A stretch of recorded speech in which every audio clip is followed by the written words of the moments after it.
Sports physiotherapist doesn't treat the pain, but actually get the player going. Yes. So if you are also looking to become the best physiotherapist in the world, then this is the course for you. Why?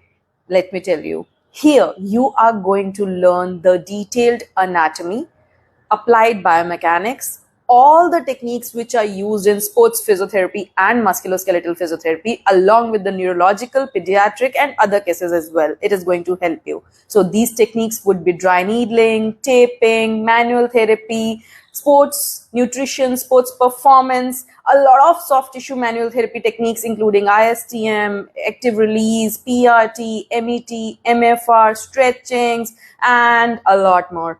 A detailed injuries description will be there. A lot of conditions would be covered here, which are commonest and also those which are seldom related. So all this will be there, and it is an online course, so you don't have to come over here. So we are going to be live as well, and many pre-recorded videos would be given to you, and also a lot of study material will be there. So get on the course. What are you waiting for?